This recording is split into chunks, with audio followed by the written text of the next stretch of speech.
नमस्ते। चलिए आज एक ऐसी कहानी की दुनिया में चलते हैं जो सदियों पुरानी तो है, पर उसकी सीख वो आज भी उतनी ही ताज़ा है। ये एक ऐसी कहानी है जो हमें दिखाती है कि जब हम सब एक हो जाते हैं तो क्या कुछ हासिल नहीं कर सकते। और इस पूरी कहानी का जो सार है ना, वो एक बहुत ही पावरफुल संस्कृत कहावत में छिपा है। संहति कार्य साधिका। इसका मतलब है एकता से ही सारे काम पूरे होते हैं। सच कहें तो यही एक लाइन इस पूरी कहानी की आत्मा है। तो ये कहावत आती कहाँ से है? ये आती है हितोपदेश से, जो कि हमारी प्राचीन भारतीय कथाओं का एक खजाना है। और ये बस एक कहानी नहीं है, ये तो असल में जिंदगी जीने का एक बहुत बड़ा सबक है। तो चलिए अब सीधे कहानी में चलते हैं। एक ऐसे सीन की कल्पना करते हैं जहां एक जरा सा लालच एक बहुत बड़ी मुसीबत की वजह बन जाता है। तो देखिए, गोदावरी नदी का किनारा है, आसमान बिल्कुल साफ है और कबूतरों का एक झुंड मजे से उड़ रहा है। उनका लीडर है उनका राजा चित्रग्रीव, जो बहुत समझदार है। ऊपर से देखने में तो सब कुछ एकदम शांत और बढ़िया लग रहा था, लेकिन जमीन पर कुछ और ही चल रहा था। एक शिकारी ने बड़ी चालाकी से चावल के दाने फैला रखे थे। ये दाने एक दावत की तरह लग रहे थे, पर असल में एक जानलेवा जाल थे। राजा चित्रग्रीव को तो समझ आ गया था कि कुछ गड़बड़ है। उसने फौरन अपने झुंड को सावधान भी किया, पर वो चावल के दानों का लालच वो इतना ज्यादा था कि कबूतरों ने अपने राजा की एक न सुनी और बस वो नीचे उतर गए।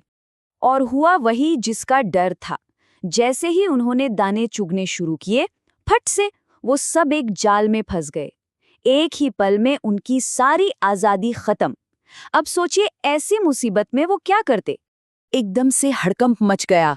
हर कोई घबराया हुआ था, अपनी अपनी जान बचाने के लिए फड़फड़ा रहा था। और ऊपर से शिकारी भी धीरे धीरे पास आ रहा था। अब तो लगता था कि कोई रास्ता बचा ही नहीं है। लेकिन ऐसी ही मुश्किल घड़ी में एक सच्चे लीडर की पहचान होती है। जब सब हिम्मत हार चुके थे, तब राजा चित्रग्रीव ने कमान संभाली। उसने बहुत ही शांत पर मजबूत आवाज में कहा, घबराने की जरूरत नहीं है। अगर हम सब मिलकर एक मन से कोशिश करें तो हम यहाँ से निकल सकते हैं। उसकी इस बात ने जैसे उस घोर निराशा में भी एक उम्मीद की लौ जला दी। और इसके बाद जो हुआ वो सच में किसी चमत्कार जैसा था। एक ऐसा नज़ारा जो हमेशा के लिए एकता की ताकत का सबूत बन गया। राजा का इशारा मिलते ही सारे कबूतरों ने एक साथ एक ही दिशा में अपनी पूरी ताकत लगा दी। और यकीन मानिए, वो पूरे के पूरे जाल को ही अपने साथ लेकर हवा में उड़ गए।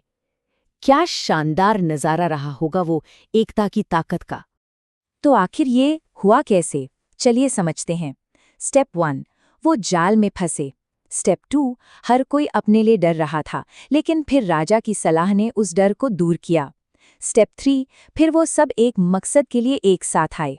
और स्टेप 4, एक होकर उड़े और पूरे जाल को ही हवा में उठा लिया। और बेचारा शिकारी, वो तो बस नीचे खड़ा मुंह देखता रह गया। तो ये सिर्फ एक बचने बचाने की कहानी नहीं है, इसके अंदर हमारे लिए बहुत गहरे सबक छिपे हैं।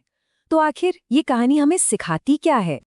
देखिए, सबसे पहली सीख तो यही है कि छोटे छोटे लोग भी जब एक साथ आ जाएं तो बड़े से बड़ा काम कर सकते हैं।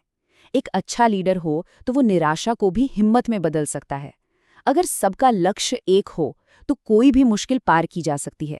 और हाँ, सबसे जरूरी बात, एकता के लिए भरोसा और एक कॉमन पर्पस होना बहुत जरूरी है। पर रुकिए, कहानी अभी खत्म नहीं हुई है।